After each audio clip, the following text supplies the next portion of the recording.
The Venomverse season is fast approaching and it contains 6 new cards. Some of them are very scary. Some of them are some of the most interesting designs I've seen. This is a season that I have been excited for a while. Let's take a look at the 6 cards coming out in Venomverse season. First up is the season pass card Agent Venom, a 2/4 with an on-reveal ability that sets the power of all the cards in your deck to 4. I look at this as the kind of card that goes with small ball points packages. And what I mean by that is when I talk about a small ball points package, think of like Athena package. Think of like the move package. So when you're playing something like Athena and Angela and Kitty Pryde and all of these small cards that add up to be bigger when they are together, a lot of those cards go very well with starting with a higher base power. That is what Agent Venom gives you. Of course, he's also just a 2/4.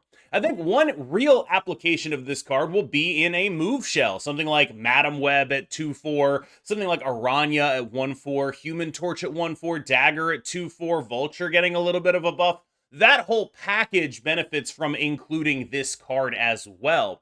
So when I look at this card, I see the kind of thing that adds point potential to already good points packages. There is one interaction with this card that really sticks out to me as genuinely very scary, and that is, of course, the interaction with Mysterio. If you play this card and then end up drawing Mysterio, Mysterio will have 12 power. That's just kind of ridiculous. The way I understand set mechanics to work with a card like Mysterio, the way it works with Bast, etc., they affect the Mysterio clones. So if you play Agent Venom and then draw an Agent Venom to Mysterio, it is going to be all of them are going to have 4 power, just a 2/12, a very strong thing to do. And if you are able to apply additional buffs, they should get those in some magical world where you play Agent Venom and then draw the Mysterio and then play a Gwenpool. You could be looking at like a 6x3 Mysterio, an 8x3 Mysterio, numbers that are very, very hard to actually deal with. On the whole, though, this card does have some downsides. When you limit yourself to 4s as your number, you need cards that scale out of that. You're not going to win many games of Marvel Snap with 16 power in a location. So, while it ties itself to these low power, low base power scalers, it also limits itself out of being in many other decks. It changes what you can and are able to run. And the other interaction I'm really interested to know how this works with this card is Luke Cage. I am only confused about this because of the way things say set now. They changed how Luke Cage and Shadow King work with set, and that leaves me with some lingering confusion as to if your Luke Cage is on the board and you get something that was shrunk by an Agent Venom, do you get it all back? Because again, set seems weird, or was that just Shadow King specific? I don't actually know. That interaction is going to be something that I want to test, but I also don't think it's going to be very core to why this card makes sense or the places that it makes sense. I personally believe this card to be a noticeable buff to Athena package decks, to move package decks. That's where you're going to see both decks that make sense for this card and decks that make sense with this card. What I mean by that is the scalers want it because they start at a lower power. This card wants the scalers because otherwise it's just playing 16 power in every lane. Scalers are how you break that ability. Now, I realize I would be remiss if I did not talk about the potential impact of this card on the Cerebro archetype. I realize many people are going to look at that and say, oh, that's what I should be doing with this. I personally am not a believer in the amount of 4s that we have. But there is at least one 4 worth mentioning in Cerebro 4, and that is Sarah. Being able to have access to Sarah in a Cerebro deck is a meaningful buff, and I do think that that will make this card a little bit more worth investigating there. But the issue is it's not going to be doing too much. It's going to be like pretty good. It's going to be enabling you to have a big Cerebro, a big Mystique. It's going to be enabling you to have a Luke Cage in Cerebro 4 and actually sometimes have it actually have 4 power, which is very cool. But mostly what it's going to be doing is fairly marginal because you aren't going to want to run a bunch of cards that only work in your Cerebro 4 deck. If you play this, you're still going to be running a lot of things that actually have 4 power because you want to be functional when you don't play this. So I do think that on the whole, it ends up being a buff in the sense that you now have a 2/4, which is something the deck wanted drastically. A deck loves getting a 2/4. And you also have access to more power on your Cerebro, more power on your Mystique, more power on your Luke Cage. You have that stuff, and that is good. And I am interested to see the direction it can go, because this is actually a deck that can weaponize that Mysterio if you want to. There is some real power potential in Cerebro 4, but I generally think that when I look at this card, what I see is a Athena card. I see maybe a move card, like the move package card. That's what I see when I see this card, and then third on that list would be maybe it's a Cerebro card. Next up is Scream, a 2/2 with the ability that states whenever an enemy card moves, steal 2 power from it once per turn. Now, many people look at this and say this is going to hard counter move, and I'm not sure that's true, but it'll at least be worth experimenting with. The once per turn limitation seems like a fairly stringent one, but that said, this is effectively a 2-drop that has text that says +4 on it. If you're stealing 2 power, you are having them lose 2 power, and you are gaining 2 power. This could be a Athena level buff for a deck that wants to be doing stuff like this. A deck like playing Polaris, a deck playing Arrow, a deck playing Stegron. This is the kind of card that can make that stuff worth doing. I'm not saying it will, but what I am saying is that without a card like this, it is very often not worth investigating that strategy. It's not worth even trying. And a scalar of this magnitude, a scalar of this power, a card that can reasonably have more impact on a board than Athena, more impact on a board than a Dagger, more impact on a board than any of the other 2 scalars that you might see in the game, that's a really big deal. I think this card is the first card I have ever seen that has made me seriously contemplate whether or not I want to get some real big beef in there. I want to get some Arrow in my deck. I want to get some Stegron in my deck. Some Magneto in my deck. Those old school move package curve out decks. They buffed Miles Morales, actually. So you have the ability to have this deck where your mid-range package is, you have let's say you have your Athena package, right? And then you have alongside that this package where it's like you have your Athena package, your Kitty Pryde, you also have Polaris, you have Arrow, you have Stegron. That's your interactive package. Is that good enough? I don't know. My instinct when I think about it is it's probably not unless this card is really strong. And this card has the potential to be really strong. The way you should look at this card is effectively, imagine if this card just said get +4 power. That's kind of how you have to read this, because stealing that power is meaningful. In addition, I think a lot of people are underestimating how strong Move is, especially at the top end of Infinite. It is a very skill-intensive deck, which makes sense, right? Like, this is a deck Move that puts a lot of power in the hands of the player. A lot of decisions have to be made, a lot of specific calls, a lot of kind of technically complex decisions, actually.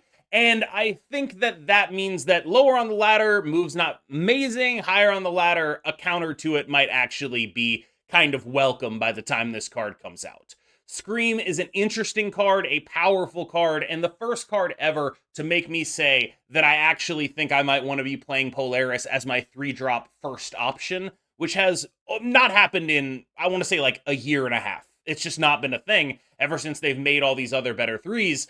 But if I'm able to play Polaris, and Polaris gives effectively 4 extra power to me because my turn 2 was Scream, I'm taking 2 power off of them, I'm adding 2 power to the Scream, like that seems legitimately very strong. And it is a meaningful boost to an archetype that like has these 3s and 4s and 5s at competitive rates, but has had no payoff to playing those 3s and 4s and 5s.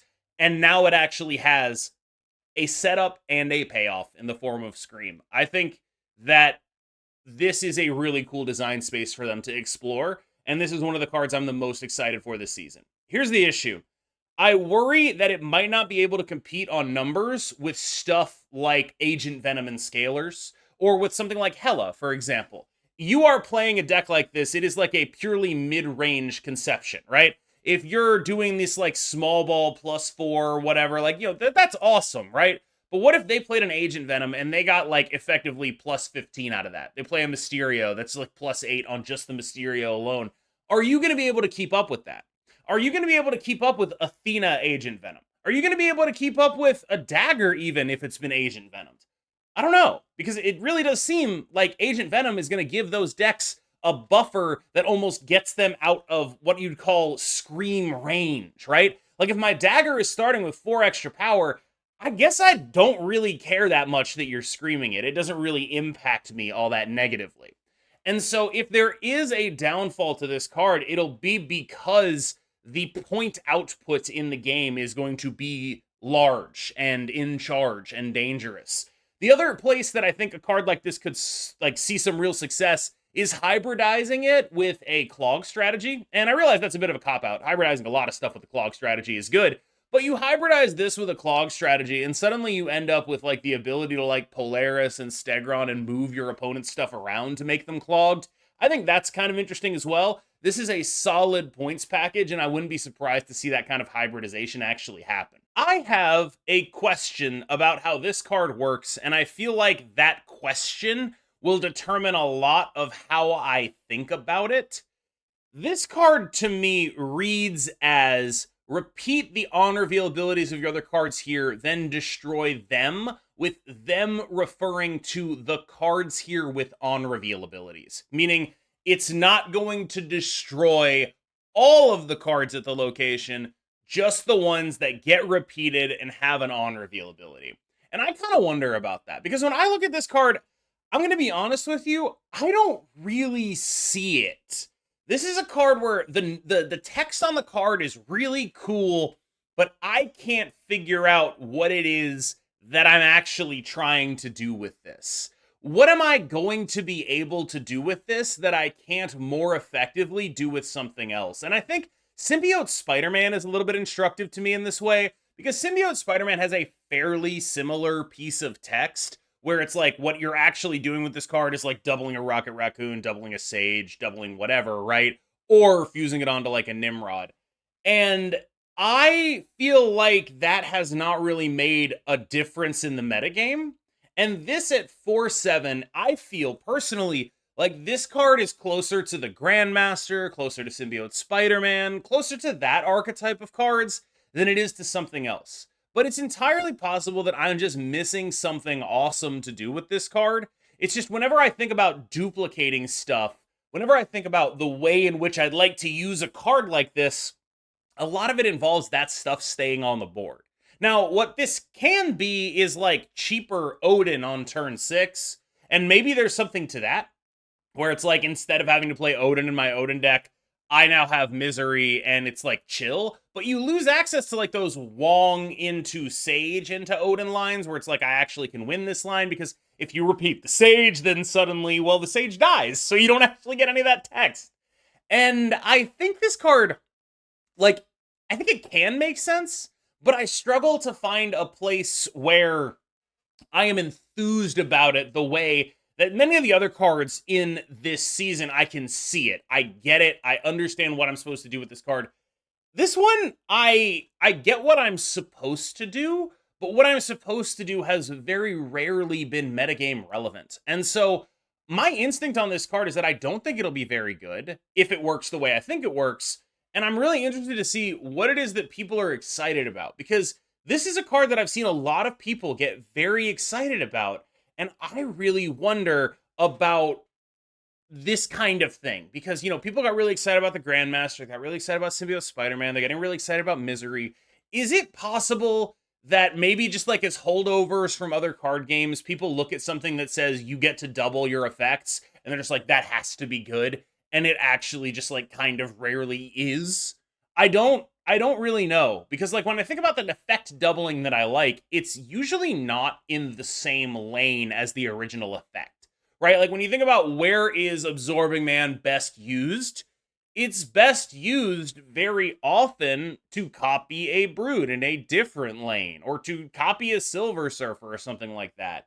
And if we're gonna play this to copy a Silver Surfer, then we better be putting it in a lane where no other cards have on-reveal abilities, or it's gonna blow them up too.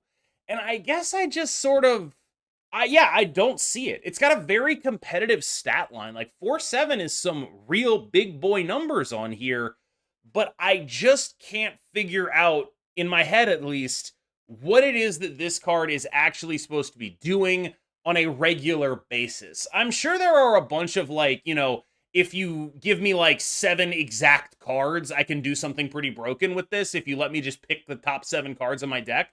But what is it doing consistently? I don't know. Next up is Scorn, a 1/2 with an ability that says when you discard this, give +2 power to it and +2 power to one of your cards in play. This is, the more I look at it, the more what I see with this card is I see 1-drop Apocalypse. Like, I look at this and I'm like, oh, that's 1-drop Apocalypse. It's smaller, but like, it's not actually that much smaller, right? Because like, if you have cards in play, you're getting the same +4 from this as you are from Apocalypse, and this is way easier to play. And I think that's kind of a fascinating design space to play around in, because while I look at that and I'm like, oh, I see 1-drop Apocalypse, I also think, is that even good?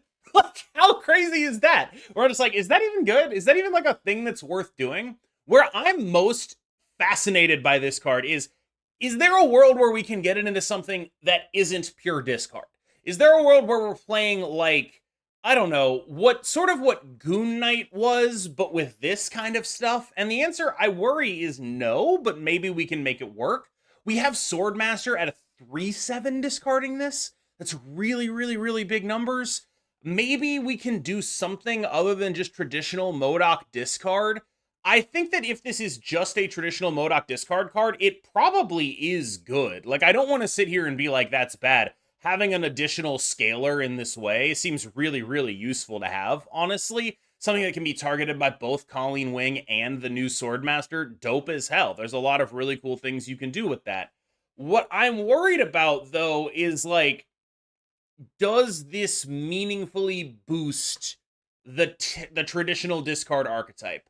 I think a lot of people who watch me know that I have a lot of good feelings about a lot of those baseline archetypes: Destroy, Zoo, Ongoing. When they're good, I'm kind of happy about that. I like that.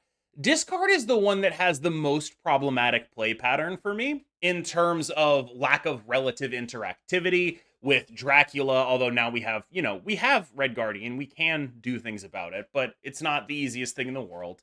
But we have like a relative less amount of interactivity with something like discard than we do with something like, Destroy or Zoo, where there's a lot of interactivity that can happen there. Discard is a little bit less. And so of those archetypes, it's the one I prefer they buff the least. I kind of wish this was a card that was a Zoo card or a Destroy card or an Ongoing card, but it's a discard card. And it's a discard card that is really hard to interact with, right? Like, what are you supposed to do about them constantly pitching this? Nothing? Okay, cool. They're just constantly stacking up buffs.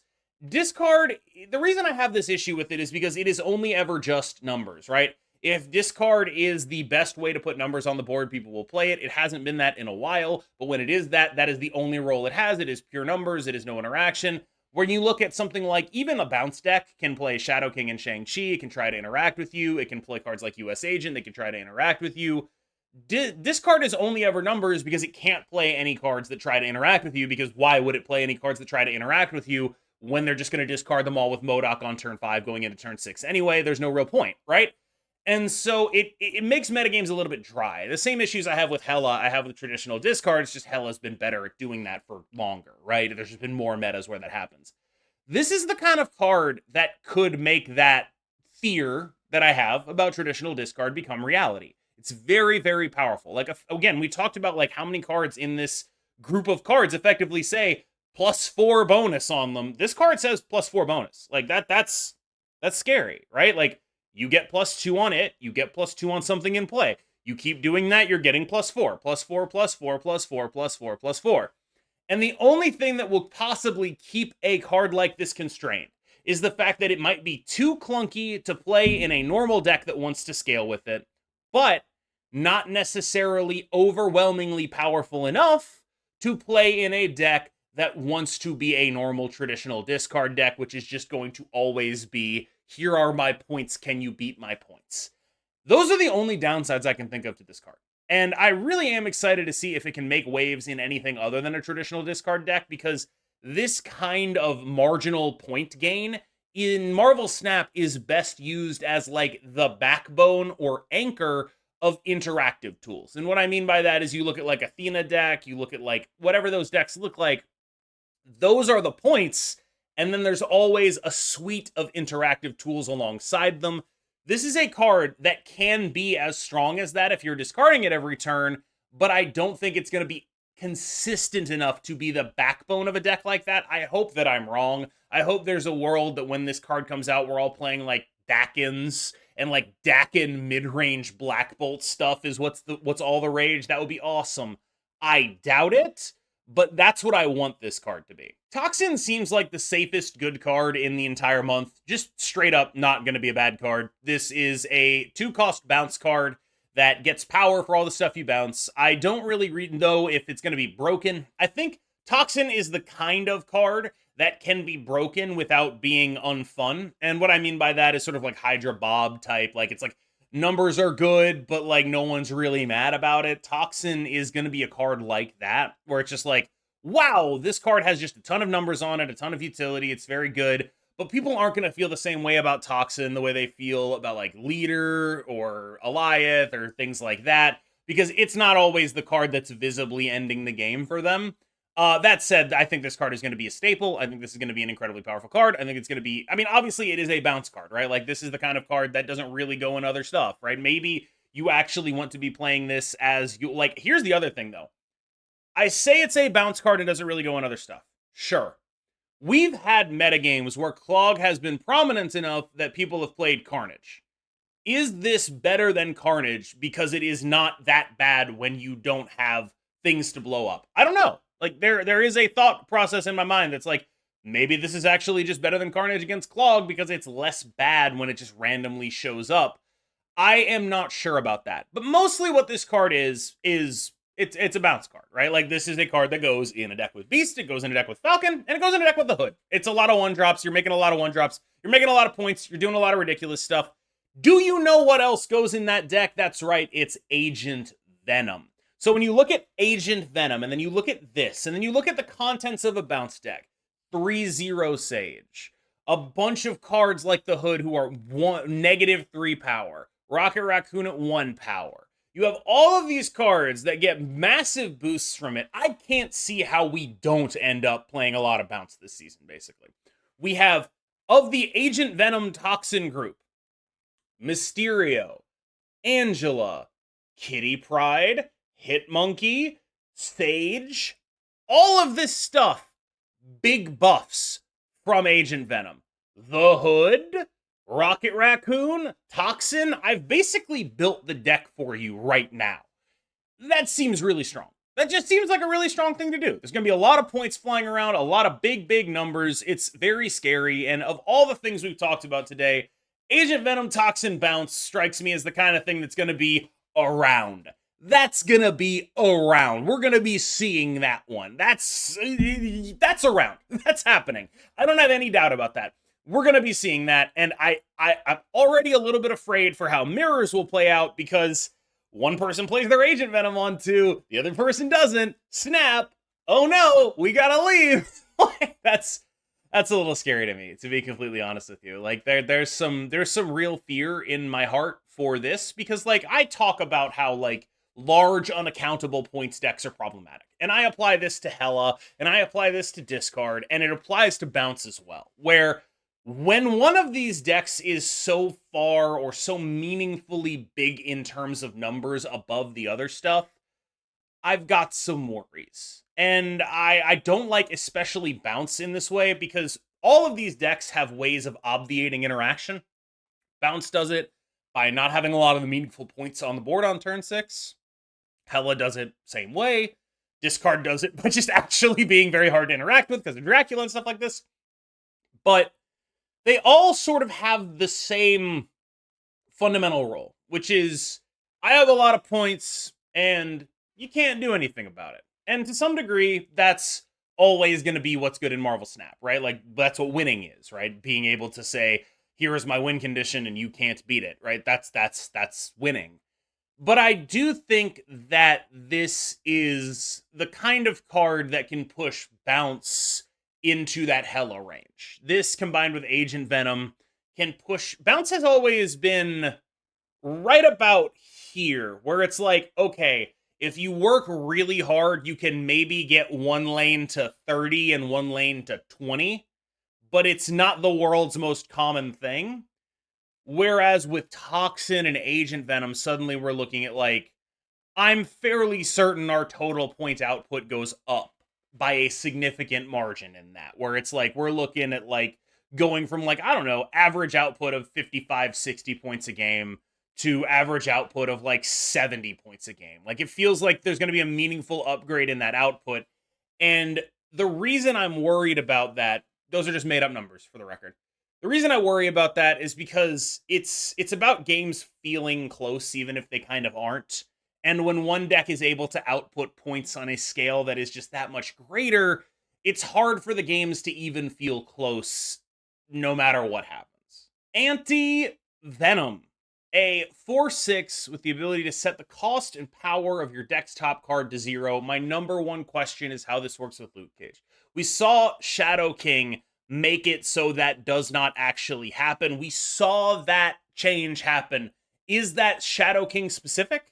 Or is that every card that says the word set? And I think Agent Venom, I can analyze Agent Venom in both contexts. Luke Cage's interaction is not the most important part of Agent Venom. Not really.